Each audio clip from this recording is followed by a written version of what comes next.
Quand une fleur apparaît, elle est liée à tout l'univers.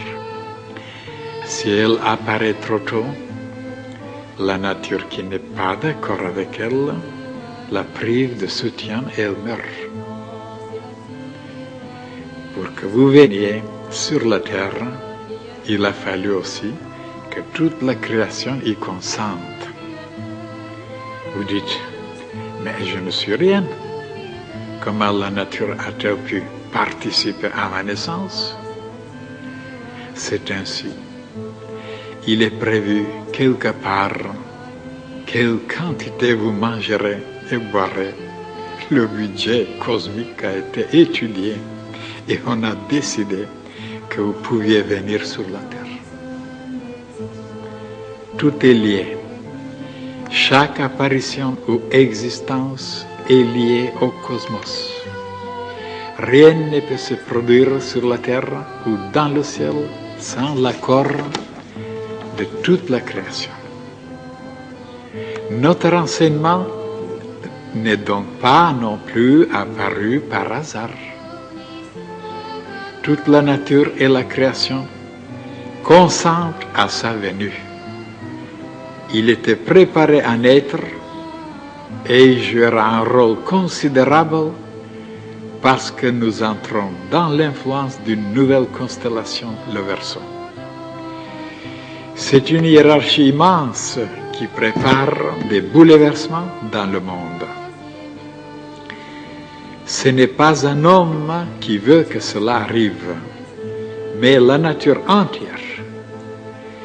C'est pourquoi la nouvelle religion que nous apportons ne vient pas de nous, mais des étoiles, des hiérarchies, afin qu'elles soient en harmonie avec tous les courants nouveaux qui apparaissent dans le monde.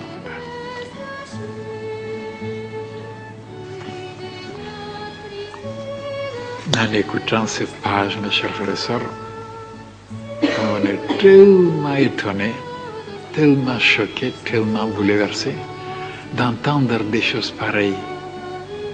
Parce qu'on est loin de considérer les choses comme ça. Tout ce qui se passe, c'est par hasard. Rien n'est calculé, rien n'est prévu, personne ne participe, il n'y a aucune intelligence. Mais alors, comment on peut accepter une chose pareille? Et c'est pour ça qu'on ne comprend rien de tout ce qui se passe dans le monde. Prenez maintenant une fleur, je dis une fleur, un arbre. Mais alors, pour que cet arbre puisse être en bon état, qu'il puisse grandir et donner même des fruits, et ainsi de suite, il faut que toute la nature participe. Et comment? Par tous les éléments. Il faut que la terre lui donne les éléments nécessaires. Et si elle ne peut pas lui fournir, alors il mourra. Et si l'eau n'est pas là non plus, et l'air, et le soleil, et la chaleur, et même les humains qui peuvent soigner, donc toute la création, seulement on ne voit pas ça. On ne voit pas, parce que c'est invisible, parce que c'est imperceptible. Ah, ça c'est comme ça, c'est par hasard, c'est tout seul. Mais toute la création participe. Et même regardez un homme qui vit seulement, il vit, il respire, il marche. Mais toute la création participe pour qu'il puisse continuer à vivre.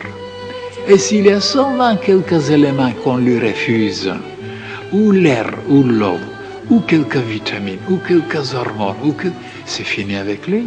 Donc d'où il vient ces choses-là? Eh bien, l'univers tout entier participe pour qu'il puisse vivre.